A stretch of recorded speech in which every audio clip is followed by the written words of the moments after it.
Hi everyone, I'm Andy, the CTO of ANS, and today I'm going to be talking about migrating your applications into the public cloud. So here are some of the principles that you need to think of when you are moving to the cloud. Now, ANS has three distinct services which can help with some of these. So we have a start package, which is for organisations that are moving to the cloud for the first time.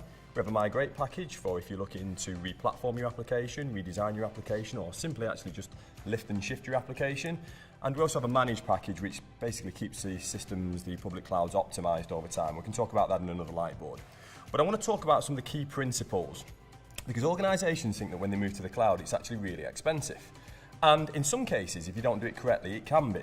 But in a lot of organisations where we've actually done it in a more modern cloud-native way, it's actually been much cheaper. But I want to cover some of the key points here.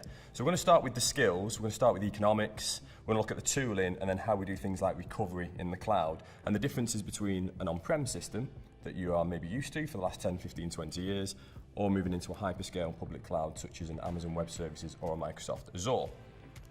So starting with the skills that we have today, so the first thing that organisations have in the team, and the way that the team is actually structured, usually has a team of virtual-based architects. Virtual architects. Now, virtual architects design pretty much for stability. Stability is the key thing that we have built and loved for 10, 15, 20 years. It's about how do we keep that system up for multiple nines, and how do we keep the performance, and how do we manage the capacities. So the real key design focus of a virtual architect has always really been about stability. And what that basically means is that we tend to over-provision quite a lot. So on a typical VMware estate, or maybe a Microsoft Hyper-V estate, or maybe even with your storage array, your NetApp, or whatever that may be, you will typically over-provision most things. And what I mean by that is if we think something needs 8 GB RAM, we tend to give it 16. Maybe not always, but we see it a lot, we tend to give it 16. If it thinks it needs 16, we'll give it 32.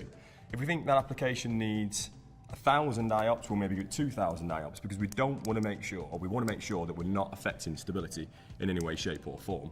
And the architect's main focus and what they're certified in typically is at the VM layer. So they're focusing on what you call the VM layer. Now, that's great, and on-prem traditional based infrastructures, 3-tier architectures for 3-tier applications, but when you start to move into the cloud world, things change a little bit. So the first thing about the cloud is the skills of a cloud architect are actually a bit different. People think they're the same. They're actually a bit different, because a cloud architect not only designs for stability, the big thing that they can do is they can design for efficiency. They are efficiency engineers. So for all intents and purposes, a cloud architect is always trimming and thinking of how can I move this application or build this application at the most efficient price point. So this might be, first of all, choosing the cloud for that workload and choosing the right cloud for that workload. It might then be talking about what type of instance in the cloud do we use, because in the cloud there are different types of instances and compute that you don't typically get on-prem. So you might have storage optimized instances, compute optimized instances, network optimized instances, graphical optimized instances, and everyone's got a different price point. So you need to make sure that you're platforming the application perfectly to make sure that you're getting the most efficient use of that platform and you're using it in the cheapest way possible. So with being the most efficient is one of the key things. They're much more focused about how the application actually fits onto the platform as well. So whereas at this layer here we are virtual architects looking at virtual machines and looking at storage and looking at SAM fabrics, over here we're really concerned with the application architecture. So the app is absolutely key, because the application architecture tells us actually how we can platform that app in the most efficient manner. And what I mean by that is 4 front-end web server instances better than 2? Can we use 8 smaller ones as opposed to 4 large ones? Can we use platform as a service? So can we use some form of serverless compute? Will that bring the price down? So you'll see the big difference between virtual architects and cloud architects are really in the design focus and the layers that they operate at. And cloud architects typically are also conscious about designing for a bill. Now, that then changes if we bring onto the economics. When you're designing for on-prem, you'll usually depreciate those assets on maybe a 36 or a 60-month cycle. And you'll have some form of business case that will do that. And you might write that hardware down and that software down over a 36 or a 60-month depreciation cycle. And you'll usually buy most of your capacity up front. You're going to buy up front, which is where some of this over-provisioning comes from. Because if the capacity's there, I'm going to use it. because I've got it and we bought it and we've paid for it, and now that's got to last us for 5 years. So we will start to trim over time, but certainly the majority of it is bought up front, and it's 100% CapEx. Now, some of the challenges with that is if you're buying 36 to 60 month CapEx up front, the price of CPUs and the price of compute and memory is always typically coming down, which effectively means that in the cloud you can actually, and this is a big thing about efficiency engineering, if the cloud provider launches new instances where you're effectively getting twice the CPU and memory for half the cost, you can change the instance.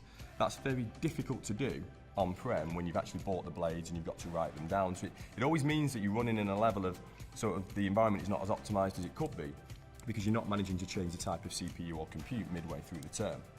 So some of the challenges here is that you're making a decision maybe in 2017 that you've got to live with all the way to 2012, and in the last couple of years you won't be at the most efficient that you could possibly be, which has knock-on effects to power and things like that. But effectively, from an architecture perspective, that's what we're doing when we're making a buying decision. Yeah. Over in the cloud, things are a bit different. So we use things like JIT provisioning or just-in-time provisioning. So effectively, when you're doing just-in-time, nothing is built ever until it needs to be, because we don't want to pay for it until it needs to be. So we don't build an application 4 weeks before the application's being deployed. We'll do it just in time, and it will be automated in nature. So from that perspective, we're all just in time. What we're always doing as well is right sizing. And we're right sizing typically through the use of automation. Because if you kind of go back to the virtual architect versus cloud architect, the virtual architect will manage a lot through GUIs. Might as well write that down. And the cloud architects will manage through APIs. And the difference between managing APIs and GUIs is that when we have an API, we can actually start to automate it, and we can use third-party tooling, which allow us to keep on right-sizing and keeping that efficiency where it is. So we can always track the bill. We can always make sure that if a new instance comes out, we can actually tune the size of it and maybe make advantages of brand new CPUs and brand new memory. If one type of instance isn't working for us, we can change to a different type of instance, and we'll all do that in an automated fashion. So what you'll find is that cloud is best when everything's automated, because it allows us to be as efficient as possible at any one point in time. Which brings me on to the next point, which is things like licensing. In the virtual architect world, when we are starting to migrate applications to the cloud, licensing isn't always one of the biggest things that you think of, because the licensing is typically bought and paid for. It might be VMware licensing or Microsoft licensing or storage array licensing. In the cloud, there's a million and one different ways, and people always say, I've instance mapped the VMs that I've got on-prem into cloud, and the 4, 5, 6 times dearer. But what we're basically using there sometimes to do that is just literally saying I've got a 16 gig virtual machine here, so I'm going to map it to a 16 gig virtual machine in the cloud. And the challenge with that is that's not really what a cloud architect would do, or a cloud architecture team would do. The first thing they would do is say, right, licensing, how are we going to license this? So is a pay-as-you-go license right? But if we're going to run that instance for maybe 3, 4 years, we might want to buy the license. It'll be a hell of a lot cheaper. So just using the sort of on-demand pricing that the hyperscalers have on the website is not the best way necessarily to license the software. And different verticals get different discounts, so the on-demand pricing, again, that you see is not always the best and most efficient way of doing it. So from that perspective, licensing is absolutely key. The other thing, which I think is absolutely key from a licensing perspective, is actually are there certain elements where we can use platform as a service or serverless architectures, because that can sometimes bring the price down as well. Can we turn things off? So things like where in here we see dev pools sitting 24/7, 365. In the cloud world, and certainly on the ANS service when we're managing the public cloud, is everything is tagged. And when it's tagged, we can see it, and then we can actually do an automated shutdown of that service. So if all the devs go home at 6, half 6 at night, we can shut all those down. And what that basically does is make sure that we get to about a third of the price, whereas here we typically leave it because we bought it and we paid for it, we typically leave it up and running. So tagging is absolutely key, right sizing is key, and just-in-time provisioning is key. And just that alone can save 10 to 40% of the bill easily, if not in some cases more. So if you think cloud's 4, 5, 6 times dearer, by the time we've put this efficiency engineering and we've done the economics properly in the cloud world, it can actually be a hell of a lot cheaper, significantly cheaper, but it needs the right tooling, it needs the right skills, and it needs the right platform and expertise in order to do it. Which takes me into the kind of tooling. So a virtual architect, an on-prem, capital-based hardware, we'll have a specific set of tooling that have been used for maybe the last 5 or 10 years, and this is basically usually around the infrastructure layer. Certainly for a virtual architect, there'll be infrastructure layer tooling. And this might be things like your traditional management suites from the vendors that you buy. Maybe this be NetApp, EMC, HP, whatever that may be. They'll have a suite of tooling that you'll learn that effectively is managed through the GUI, and it's all element managed. And what I mean by that is effectively you manage your storage as your storage, your compute as your compute, you name it. They're all different elements provided by different vendors, so you get quite a distributed management model. And that's great when you're doing things at the network layer, when you're doing things at the infrastructure layer, things at the storage layer. But over in the cloud, that changes massively. Because over in the cloud, what you have really is you're starting to look more at the platform and the application. So there's certain elements about the infrastructure you want to learn, which might be in traditional cloud-native tooling that maybe the vendor provides, or third-party tooling. But effectively, we want to be monitoring the capability of the application now, and we want to do application performance management. So here you'll see APM-based tooling, which is the first thing, monitoring user experience, monitoring how the application is actually performing and behaving in that cloud platform. The other thing that's absolutely key is that when you start to manage via automation and you're managing through APIs, failure, and we'll talk about this in a second, but failure is almost, the design principle in the cloud is that failure is expected, should be routine, and we should have a function to deal with it. But actually, we want to make sure that automation, we automate first. So you'll see different types of tools over in the cloud. Things like Chef, things like Puppet, two popular tools for cloud management or automation of cloud management. And what they will actually give us is the ability to automate some of the recovery capability, the provisioning capability, and they'll keep everything nice. They'll manage drift control, they'll make sure that all the operating systems are done in a nice, clean way, they're consistent. We can automate full application stacks very easily.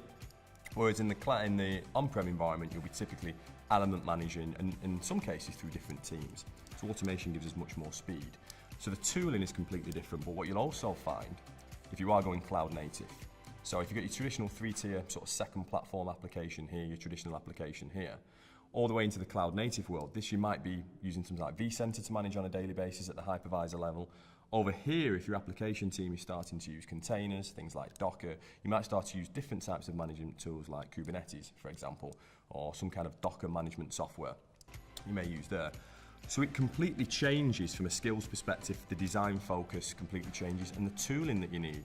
Now, when you kind of move into the cloud and you just lift and shift your VMs, if that's something that you really want to do over into the cloud, unless you're tooled up with the right kind of tooling, the right kind of strategy, and the right effectively business process, again, it becomes expensive, it can become difficult to manage, and it becomes quite confusing as well if you don't get that sort of ecosystem right.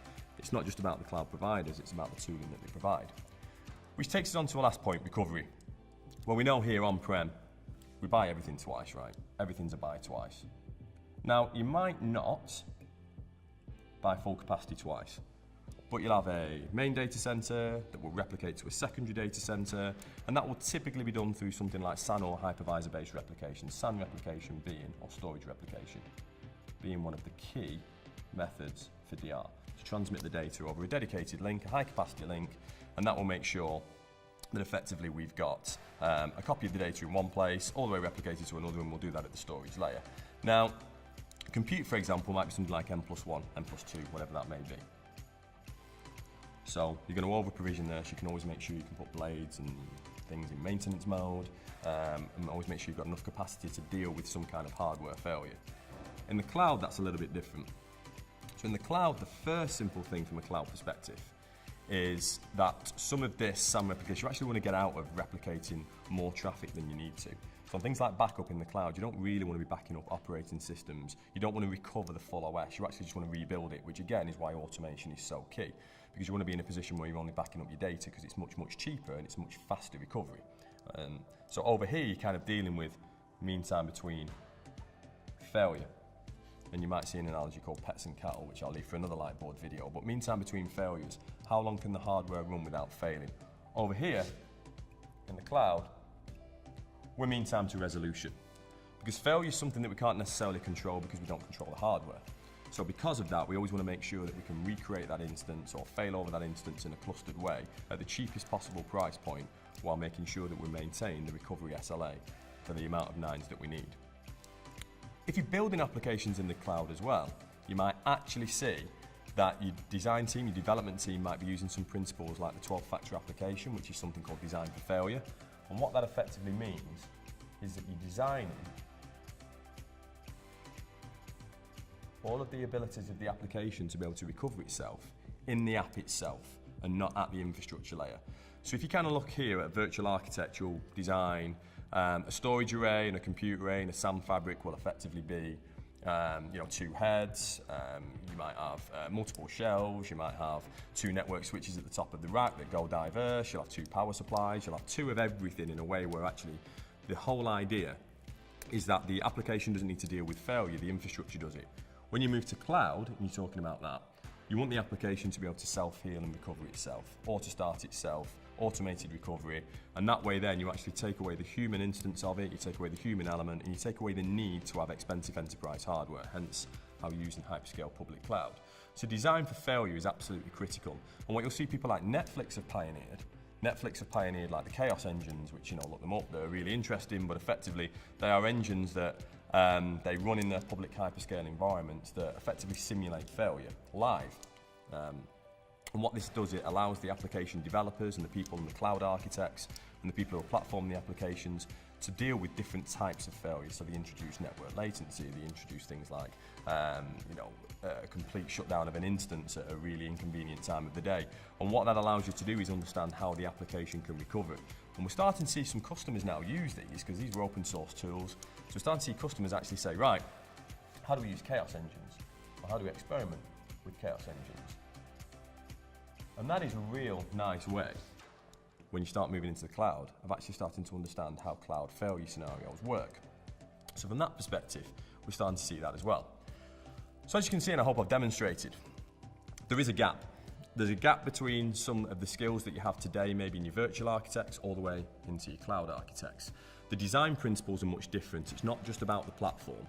And when you start thinking about cost, always make sure that you're efficiency engineering and not just using on-demand pricing, because we see that all the time. And when you actually design with these cloud architecture principles, using the right tooling, using efficiency engineering, making sure you're using prepaid compute, reserved instances where necessary, making sure that you can actually use the right kind of instances, you'll actually find out that you might end up with a much slicker, more modern operating procedure, and actually a cheaper way of running your IT infrastructure. That is quite common when it's done properly. Now, ANS has got 3 services that help you bridge that gap. The first one is the Cloud Start service. And the Start service is for organisations that have never used the cloud before, that literally are taking the first leap into here. Or maybe they've been using it for some low priority services, but now they want to make it production ready. So what that service really does is it sets all this tooling up, it builds the accounts for you, builds the security, the correct monitoring, the correct tooling, make sure it maps your applications properly, and you're getting the best value out your first foray into the cloud, if you will. The next package is the Migrate package, and the Migrate package is for customers that effectively say, right, I've got 700 virtual machines I want to lift and shift, or I want to re-platform this application to go global, or we're thinking of redeveloping this application and we want a full process of how we're going to migrate it safely. And for that, we've got a set of tooling that we use, which will allow you to, at low risk, migrate your application from where it is today, whether it's a hosting center, whether it's an on-prem data center, into a hyperscale public cloud. And that's a full design process where we do dependency mapping, we estimate the bill, we think about how long it's going to take, we talk about the migration, and that's a fixed SKU effectively to get that in there. The other thing that we do is the managed service. Now, the managed service is not really a managed service in the traditional sense. It's actually helping you manage your cloud. So there we're doing things like all the automation management for you, all the billing management for you, the right sizing, keeping the tooling optimized, making sure that we put custom rules for your operational procedures and processes in there as well to make sure that actually you keep it optimized. A lot of people actually see the bill goes up maybe 30, 40, 50,000 pound a month, and then they do one exercise to get it back down to 20, and then they do it again. ANS is really gold on making sure we keep your bill 24/7, 365 as lean as possible. So we're doing all of this cloud architecture practice all day, every day. And then when you're in the cloud, it's not just about lifting and shifting the VMs and taking this operating model. You've got so many amazing things you can use over on the right here. You see platforms now from Microsoft Azure and Amazon Web Services using cognitive computing, artificial intelligence, machine learning. So even if you are lifting and shifting, that's not really the value in the cloud straight off, but it's a good start. And we can really help you do that, and we can really help you bridge this gap. So I hope that's been useful. I hope that's given you a good idea of some of the gap and some of the ways that ANS can help you when you are migrating your applications into the cloud. Thanks for watching this Lightboard video on public cloud.